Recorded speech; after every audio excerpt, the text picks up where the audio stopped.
warahmatullahi wabarakatuh. Kami dari kelompok 6 kelas 2A akuntansi memilih usaha tempe sebagai objek PPL kami dengan nama perusahaan simulasi Tempewan.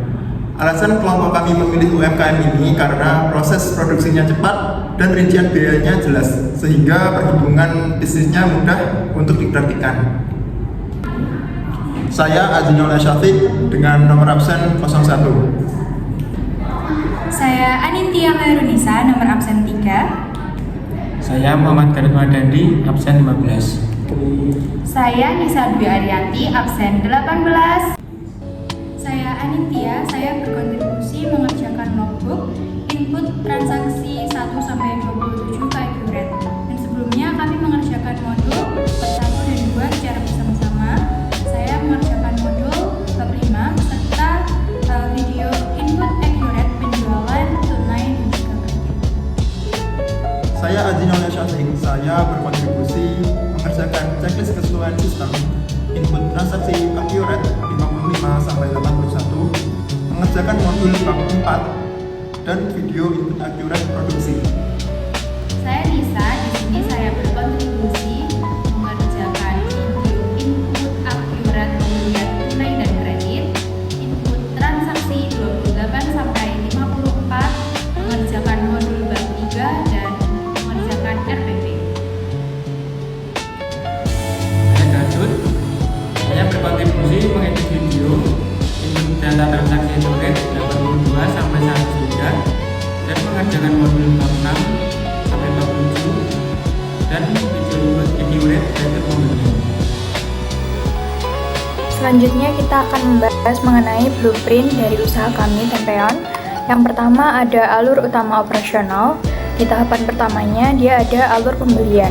Jadi divisi ini yang bertanggung jawab untuk memastikan semua kebutuhan operasional tersedia dengan biaya yang efisien. Yang pertama, kita harus mengidentifikasi kebutuhan, menetapkan apa saja bahan baku yang dibutuhkan. Terus selanjutnya ada seleksi dari supplier untuk mencari dan memilih pemasok yang bisa memberikan kualitas terbaik dengan harga yang mampu bersaing. Yang selanjutnya ada negosiasi.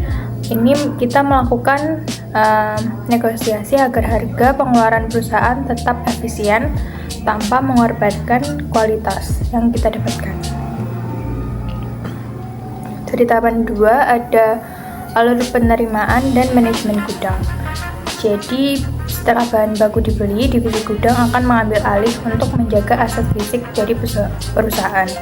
Yang pertama harus menerima dan mengecek bahan baku yang datang, diperiksa kualitasnya. Yang selanjutnya ada penyimpanan. Bahan baku akan disimpan secara terorganisir agar tidak mudah rusak.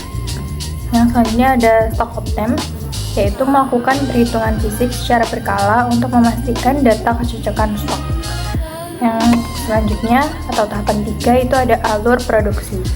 Jadi divisi produksi kemudian mengambil bahan baku dari gudang untuk diolah menjadi produk.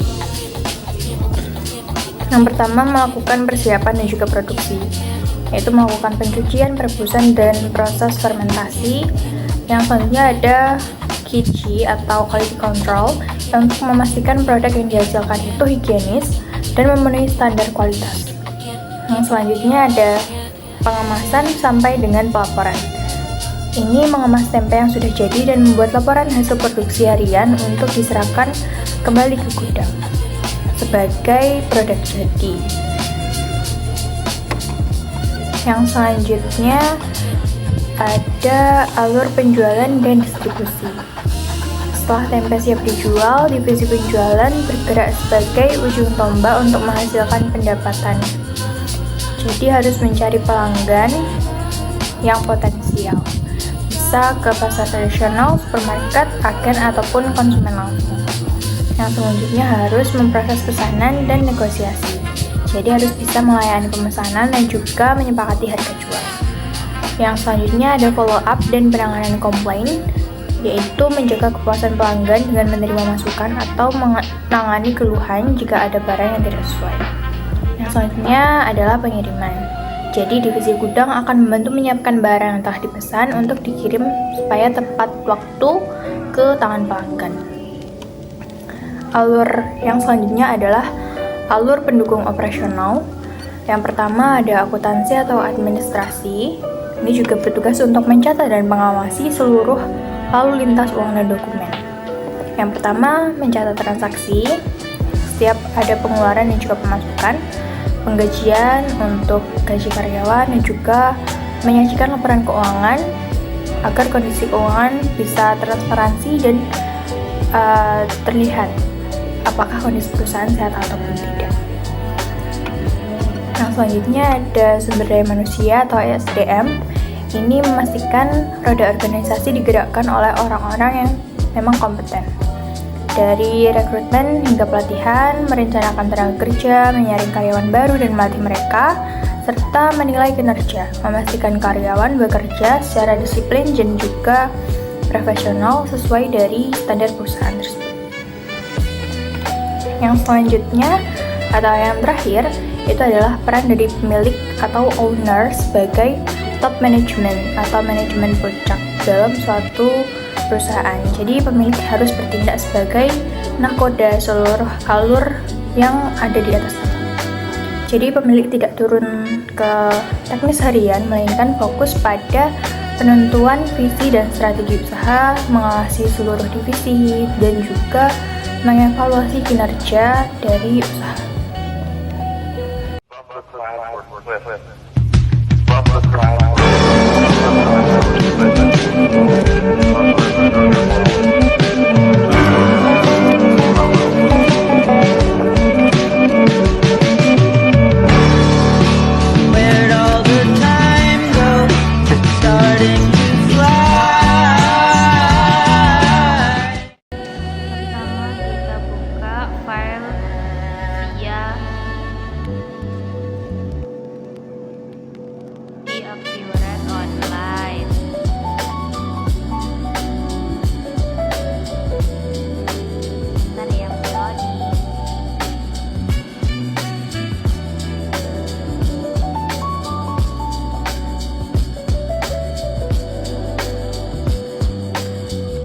Selanjutnya kita buka pengaturan, lalu pilih preference.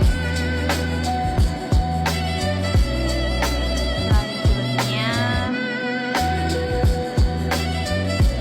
di preference kita isi bagian nama, terus kategori usaha, bidang usaha, diisi sesuai dengan yang kami buat.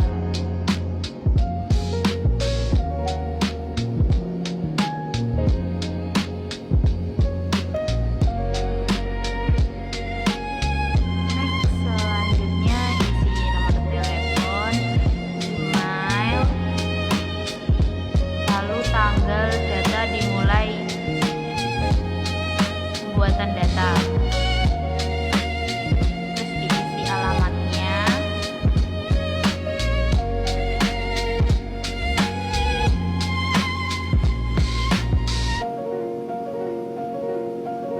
Sesuaikan saja alamatnya. Lalu kita pilih fitur, isi seperti yang sudah ada di layar. Lalu pusat laba biaya yang departemen di checklist, lalu pergi ke pajak. Lanjut ke penjualan, bagian retur penjualan, BPP dicentang, lalu untuk pembelian juga seperti yang ada di layar. Next, isi akun selisih pembelian, terus akun selisih,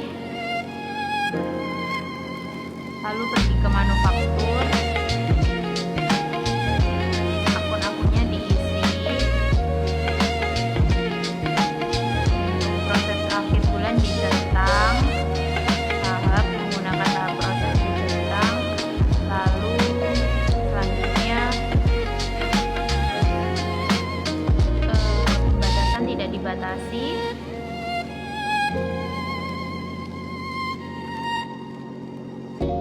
Untuk akun perkiraan diisi disesuaikan saja seperti yang ada di layar, bisa diisi yang sudah ada.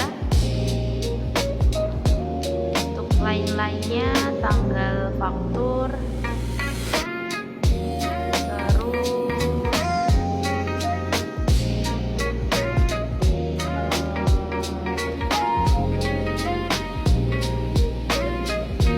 jika sudah kita simpan.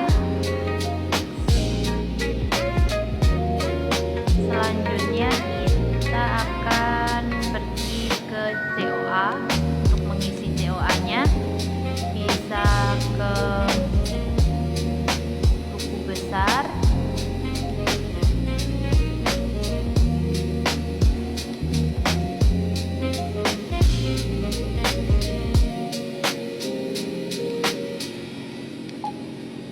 lalu akun perkiraan,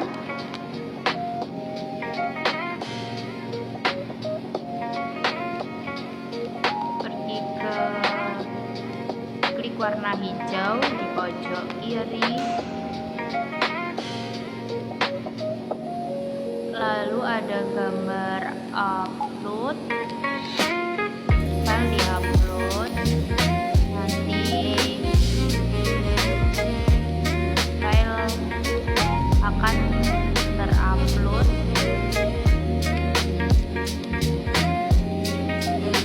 Jika sudah terupload akan seperti yang ada di layar. Biasanya sebagian akun tidak masuk, jadi bisa dimasukkan secara manual.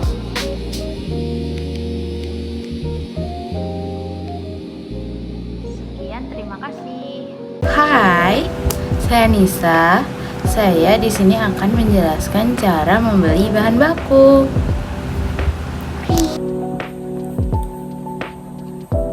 Langkah yang pertama, kita ke pembelian. Setelah itu kita pilih faktur pembelian, lalu kita isi pemasok, lalu tanggalnya diisi sesuai tanggal pemesanan. Setelah itu pilih barang yang akan dibeli,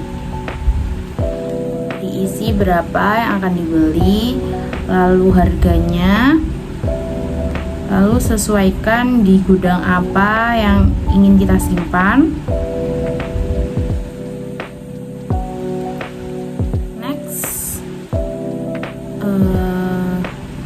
Kita cek dulu, kita isi nomor faktur sesuai urutan biar lebih mudah.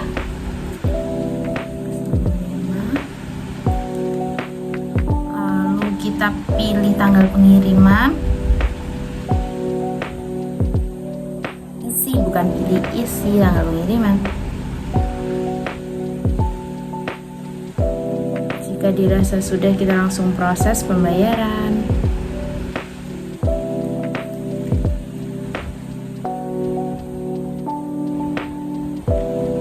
Kita pilih bank untuk,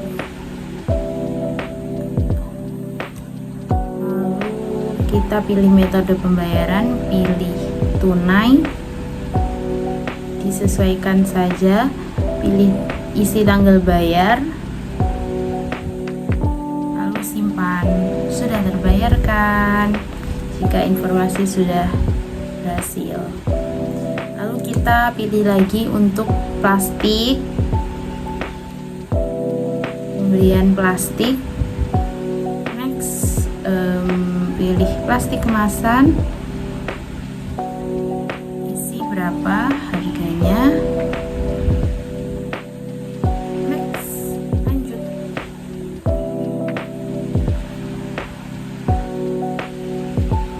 Pilih tanggal pengiriman, isi alamat, terus nomor faktur,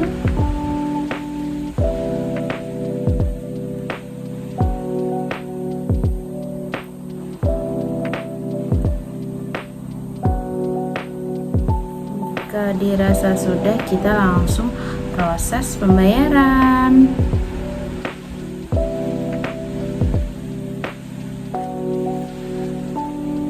Selanjutnya kita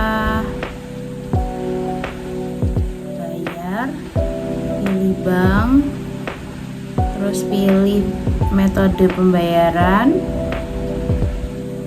kita isi tanggal bayarnya,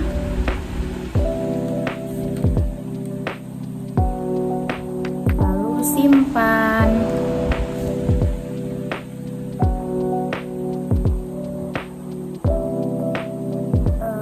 Karena ini kita pembelian bahan baku, jadi yang dibeli kita isi tanggal, pilih pemasok seperti biasa, isi tanggal, lalu pilih yang mau dibeli, kuantitas, harganya, lalu next, pilih lagi ragi tempe,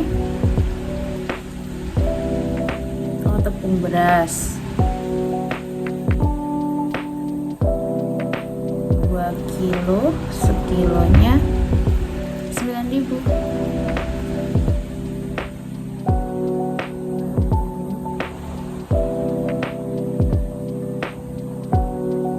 Ragi tempe 1 kilo, isi harganya, lanjut. Selanjutnya isi nomor faktur 05, lalu ubah tanggal pengiriman,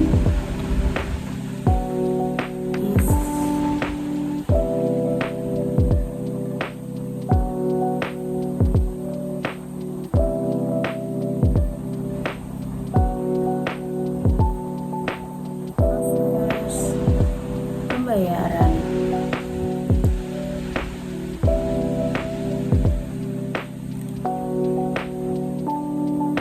Kita langsung pilih banknya, next, pilih tunai, tanggal pembayaran diisi sesuai tanggal pembayarannya, lalu simpan.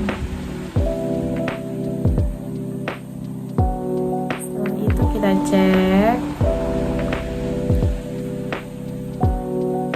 pergi ke menu,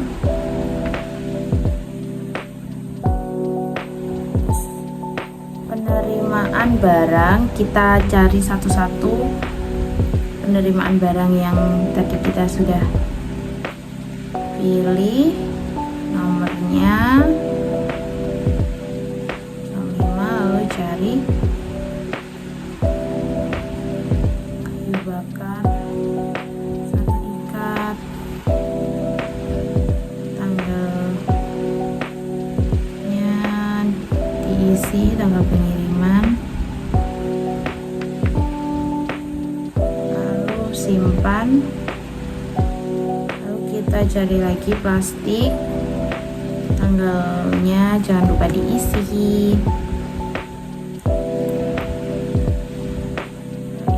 Sesuai urutan biar lebih mudah, lalu kita cari nasi kemasan 1, lanjut,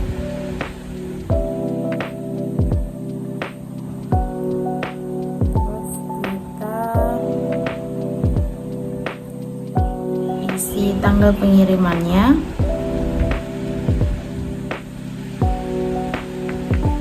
langsung kita simpan. Next, selanjutnya yang terakhir ada kita pembelian bahan baku dan bahan penolong. Next, kita isi nama penerima, lalu pilih yang diterima berapa,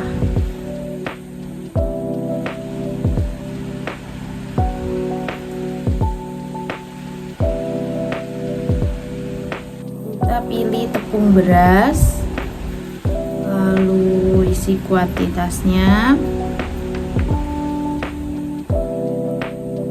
Setelah itu kita bagi tempe.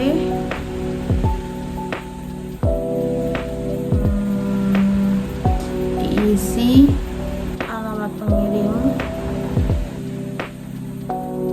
lalu kita pergi ke faktur, kita pencet langsung bagian. Kita akan di ke penerimaan barang. Setelah itu isinya siapa, isi tanggalnya, nomor penerimanya, lalu kita pilih yang diterima. Tadi ada kayu bakar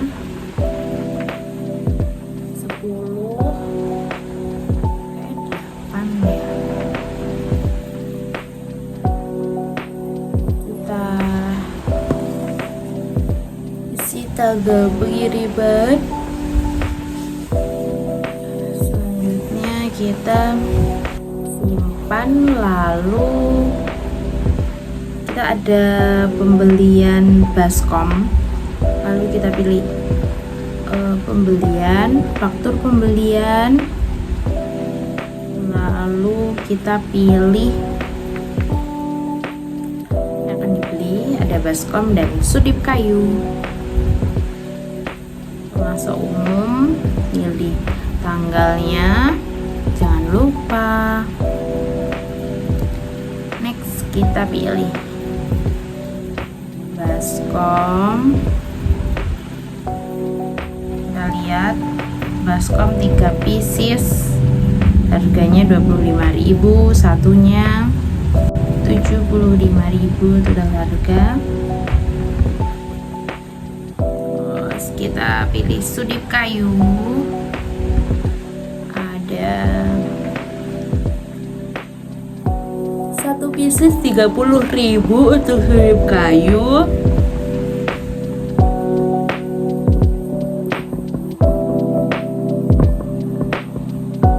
Lanjut, jika sudah, kita isi nomor fakturnya seperti yang sudah isi tanggal pengiriman, lalu isi alamat. Selanjutnya, jika dirasa sudah, kita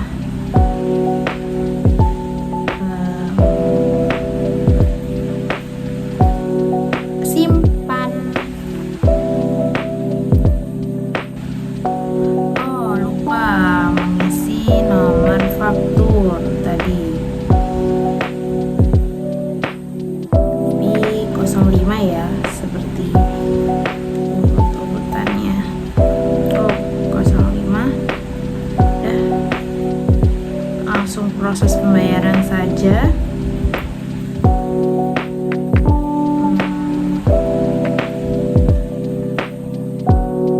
Langsung pilih banknya, lalu kita pencet yang muter-muter itu, terus kita langsung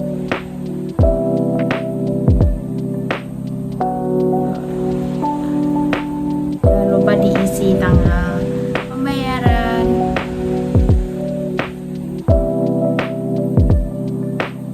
Jika sudah, kita simpan. Jika sudah tersimpan, kita ke penerimaan barang, kita isi, masuk umum tadi sepertinya, lalu kita isi tanggalnya seperti biasanya, bukan biasanya. Next, kita isi baskom dan sudip kayunya sesuai jumlah. Tadi ada baskomnya 3, sudip kayunya 1. Next,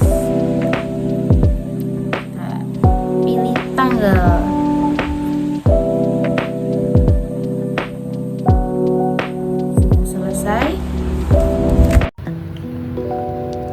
Perkenalkan, nama saya Azin. Pada video kali ini saya akan menjelaskan langkah-langkah melakukan proses produksi pada Abioret Online. Langkah yang pertama, kita masuk menu manufaktur. Kemudian kita klik rencana produksi. Pada kolom nama kita isikan produksi yang ke-6.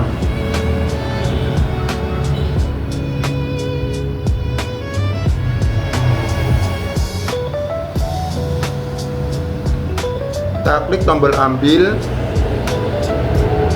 kita ambil dari tempe kecil, isikan kuantitasnya sebanyak 160. Kita atur tanggal mulainya dan juga tanggal selesainya, kemudian klik lanjut.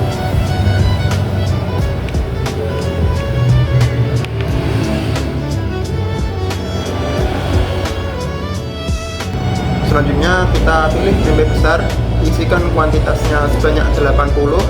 Kita atur tanggal mulainya dan juga selesai, kemudian klik lanjut.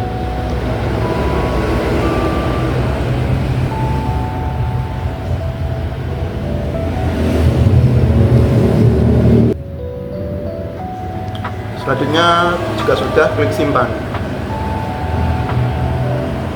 Langkah berikutnya kita membuat perintah kerja. Klik menu manufaktur, kemudian klik perintah kerja.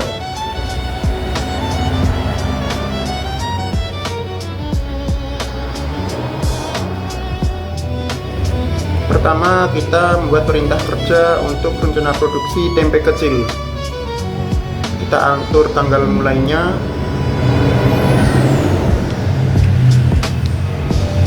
Di sini kita bisa melihat untuk rincian bahan bakunya.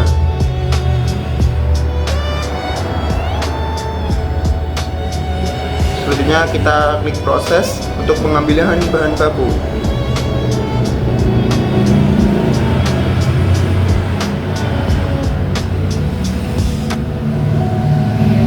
Kita atur tanggal pengambilan bahan bakunya.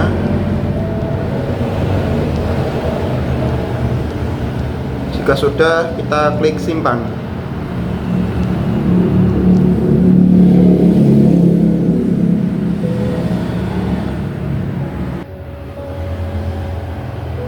Setelah perintah kerja berhasil dibuat, kita mengisi pada menu tahapan proses.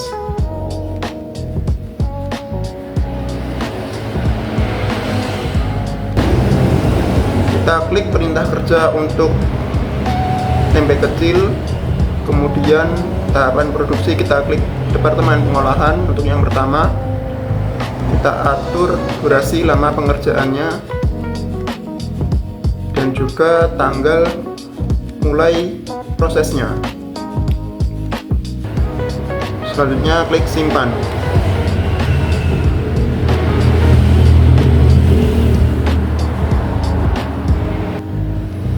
Setelah itu kita masukkan ke departemen pengemasan. Kita atur durasi lama pengerjaannya. Kemudian kita atur untuk tanggal departemen pengemasannya.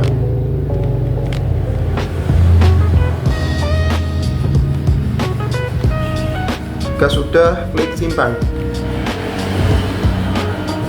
Setelah seluruh tahapan proses selesai, buka menu manufaktur, kemudian klik penyelesaian barang jadi.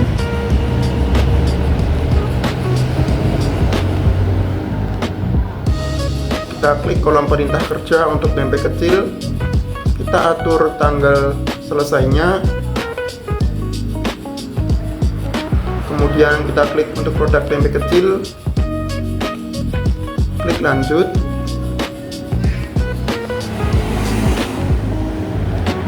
Kemudian klik simpan. Kita lakukan tahapan yang sama tersebut ke tempe besar. Halo semuanya, aku Anintia dan saat ini kita akan masuk ke transaksi penjualan secara kredit. Jadi yang pertama kita bisa memilih pelanggan, lalu kita isikan tanggal transaksinya, yaitu tanggal 15 Januari 2026.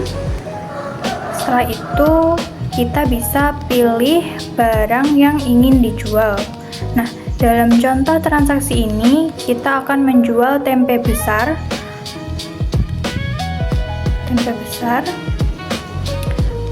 sebanyak 20 pieces dengan harga satuannya 8.000. Kita pilih dari gudang B, lalu kita bisa pilih lanjut.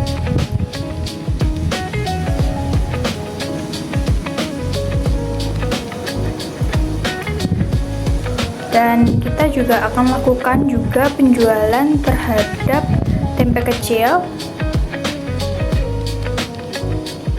Kita cari dulu tempe kecil.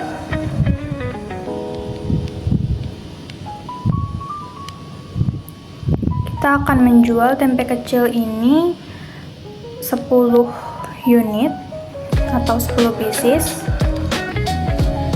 dengan harga satuan 4.000 per pieces, dan kita ambil juga dari gudang B, lalu bisa kita klik lanjut. Untuk semua transaksi kita gunakan PPN senilai 11%. Jadi kita cek dulu di informasi lainnya, lalu kita ganti tanggal pengirimannya dengan tanggal yang sesuai di transaksi, yaitu tanggal 15 Januari tahun 2026.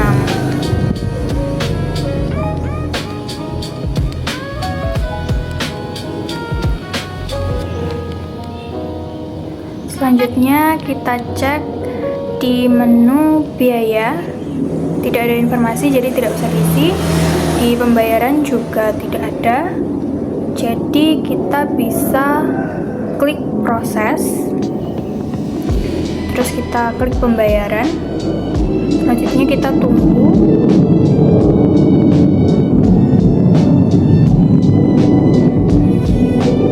sampai muncul penerimaan pembayaran.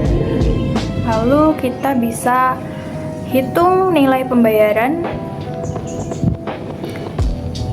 dan kita ganti tanggal bayarnya sesuai dengan tanggal transaksi kita, yaitu tanggal 15 Januari 2026.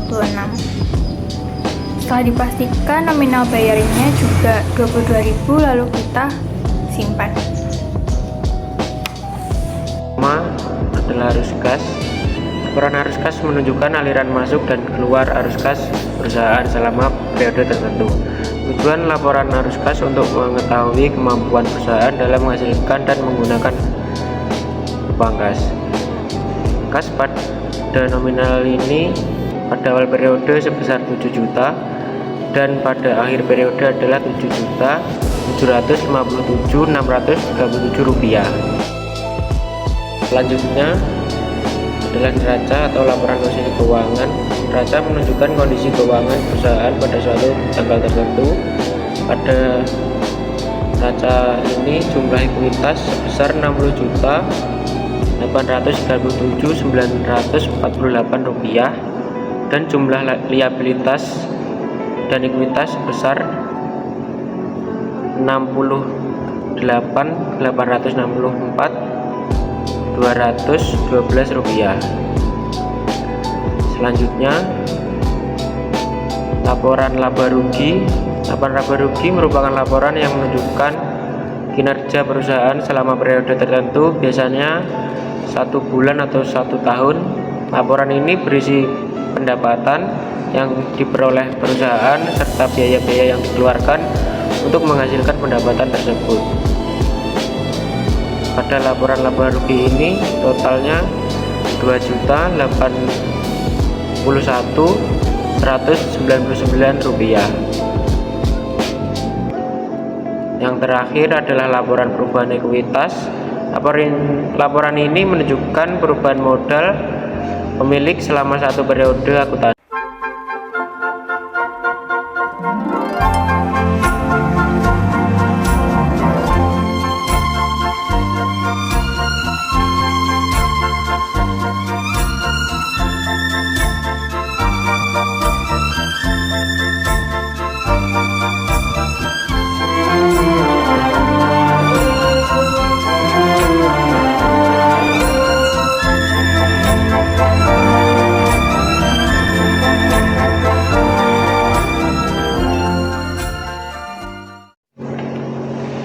Perkenalkan, nama saya Muhammad Gatot Madandi dari kelas 2 akuntansi.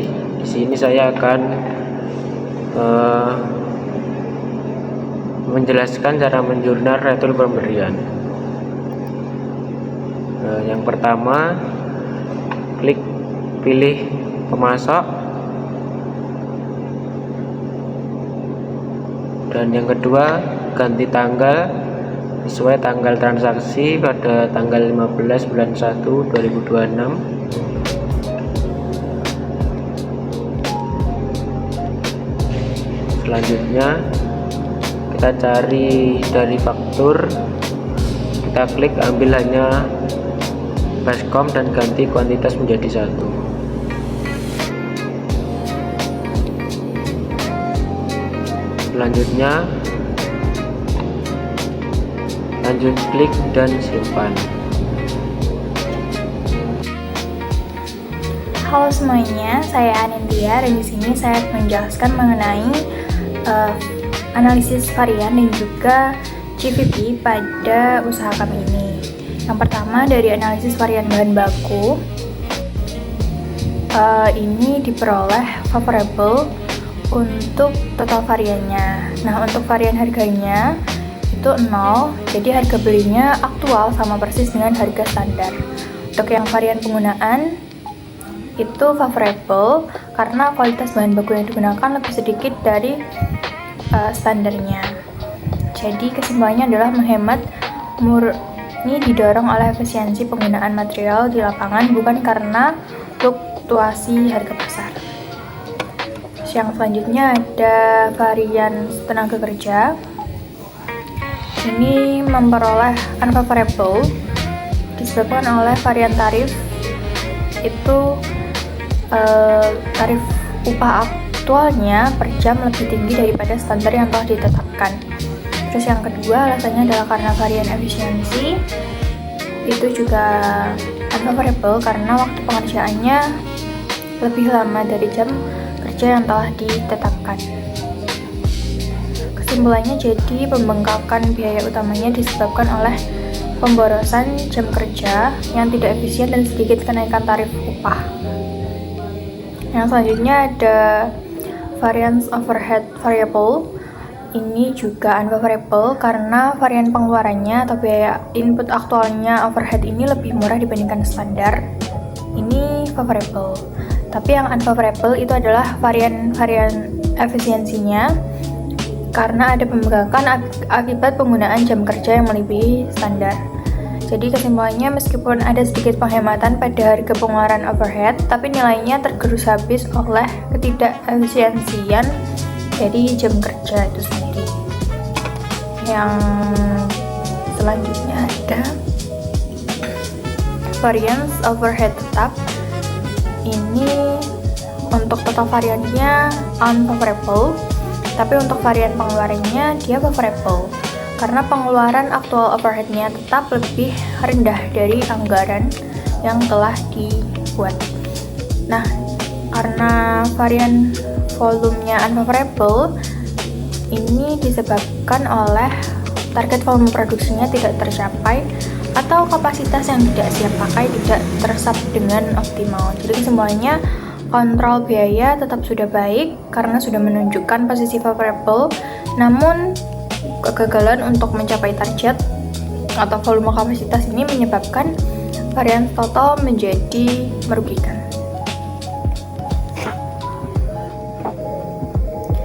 Baik, yang selanjutnya kita akan membahas mengenai GVP. Nah, berdasarkan dokumen-dokumen yang ada, jadi analisis GVP satu produk ini menunjukkan bahwa perusahaan mencapai titik impas atau BEP-nya pada 281 unit dengan laba operasi sebesar Rp607.80 dari target 640 unit, serta tingkat keamanan penjualan atau MOS-nya sebesar 56,1% dengan ROL 1,8. Untuk mengoptimalkan alokasi bahan baku yang terbatas dan promosi antara produk tempe kecil dan tempe besar, UMKM kami menerapkan analisis GVP kecil, tempe kecil, dan juga Tempe besar ini menggunakan multi produk melalui metode paket. Kami berdasarkan bauran penjualan, unit, dan metode nilai penjualan total rupiahnya guna membagi biaya bersama secara akurat untuk mengukur sensitivitas laba serta memaksimalkan keuntungan dari total bisnis kami.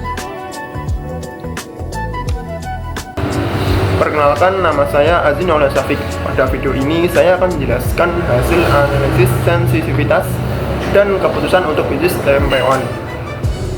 Kita lihat pada kondisi normal saat ini titik impas atau BEP bisnis berada di angka 281 unit atau setara dengan Rp1.123.124. Pada kondisi normal ini bisnis tingkat keamanannya atau margin of safety berada di angka 56,1%, yang berarti bisnis dalam kondisi aman karena penjualan boleh turun hingga 56,1% sebelum kita mengalami kerugian. Di sini laba operasional yang dihasilkan adalah sebesar Rp607.000. Skenario resiko yang pertama, harga jual turun 5%. Selanjutnya kita melakukan simulasi skenario resiko cost volume profit yang pertama, yaitu apabila terjadi tekanan kompetitor yang menyebabkan harga jual turun sebesar 5%. Dampaknya margin kontribusi kita akan terkikis sehingga titik impas BEP melonjak naik menjadi 325 unit. Laba operasional menurun menjadi 418.000. Batas aman atau MOS menyusut ke 49,2% dan DOL menjadi 2,1. Oleh karena itu, keputusan strategis yang diambil adalah kebijakan diskon atau pemotongan harga kepada pelanggan reguler harus dibatasi secara ketat dan dilarang untuk jangka panjang. Skenario resiko yang kedua, biaya variabel naik 10%. Skenario resiko kedua adalah jika terjadi lonjakan harga bahan baku, yaitu biaya variabel naik sebesar 10% yang dipicu oleh kenaikan harga kedelai. Dampak dari kenaikan biaya ini atau BEP menjadi 314 unit. Laba operasional tertekan turun menjadi Rp453.080, serta batas aman penjualan atau MOS kita turun menjadi angka 50,9%. Menghadapi risiko ini, keputusan yang diambil adalah dilarang menaikkan harga jual secara gegabah. Strategi mitigasi akan kita fokuskan pada efisiensi proses fermentasi untuk menekan produk cacat atau retur, serta memanfaatkan kapasitas menganggur untuk memproses tempe menjadi keripik demi meraih laba inkremental. Yang terakhir, penutup. Jika kita perhatikan grafik proyeksi laba operasional dari kuartal 1, kuartal 2, hingga kuartal 3 memang trennya terlihat menurun akibat dampak risiko-risiko tadi. Namun untuk mengatasinya kita menetapkan 3 keputusan strategis utama, yaitu melakukan optimisasi produk margin tinggi, terima pesanan khusus, dan menjalankan inovasi produk baru. Sekian penjelasan dari saya mengenai analisis sensitivitas tempewan, dan terima kasih.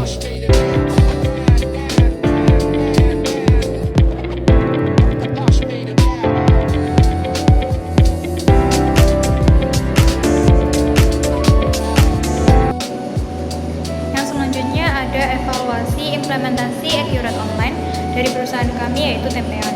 Yang pertama mengenai keberhasilan dan kesesuaian dengan blueprint.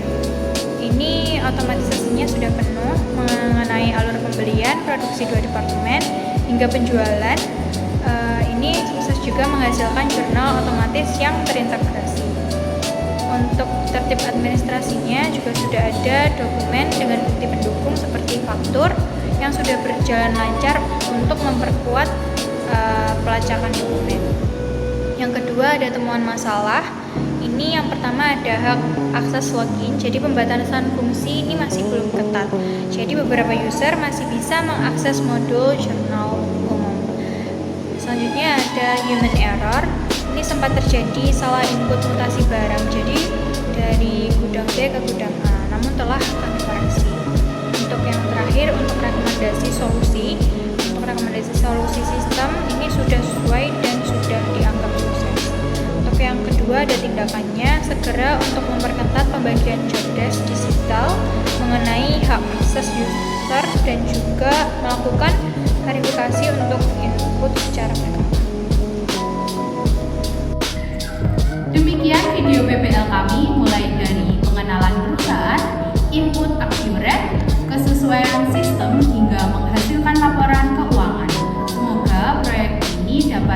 menambahkan wawasan dan terima kasih kepada semua pihak yang telah membantu.